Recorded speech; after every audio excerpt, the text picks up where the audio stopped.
अस्सलाम वालेकुम रहमतुल्लाहि बरकातुहू। अजीज़ तुलबा व तालिबात, एक बार फिर से इस्तकबाल है आपका हमारे यूट्यूब चैनल पर।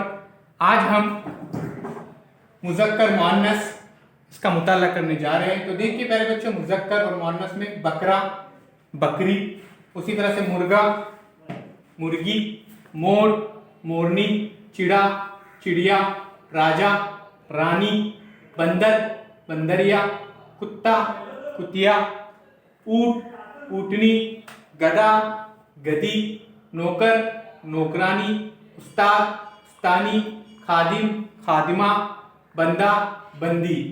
उसी तरह से देखिए यहाँ पर मर्द, औरत, लड़का, लड़की, बैल, गाय, शेर, शेरनी, शहजादा, शहजादी, चूहा, चूहिया, हिरन, हिरनी, घोड़ा, घोड़ी, धोबी, धोबन, मुलाजिम, मुलाजिमा, मुअल्लिम, मुअल्लिमा, माली, मालन, वालिद, वालिदा। प्यारे बच्चों, ये यहाँ पर मुज़क्कर और मुअन्नस थे। आइए इसके बाद हम देखते हैं अल्फाज जिद्दे। तो चलिए अल्फाज जिद्दे यहाँ पर शुरू करते हैं। शुरू, खत्म, नीचा, ऊंचा, बाद, पहले, सच्चा, झूठा, उसी तरह से जवाब, सवाल, आलिम, जाहिल, नाराज, खुश, रात, दिन, जमीन, आसमान, सुबह, शाम, खुशी, गम।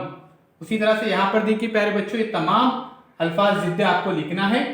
इज्जत, जिल्लत, हंसना, रोना, दुख, सुख, रूठना, मनाना, गायब, जाहिर, नफरत, मोहब्बत, छाव, धूप, नुकसान, नफा, सर्दी, गर्मी, आज, कल। तो प्यारे बच्चों, इस वीडियो के अंदर हमने अल्फाज जिद्दे मुज़क्कर मुअन्नस का मुताला किए। उम्मीद करता हूँ ये आपको पसंद आया होगा। तो चैनल को सब्सक्राइब कीजिए, लाइक कीजिए और इस वीडियो को ज़्यादा से ज़्यादा प्यारे बच्चों शेयर कीजिए। ये तमाम मवाद प्यारे बच्चों आपको लिखना भी है और उसे याद भी करना है।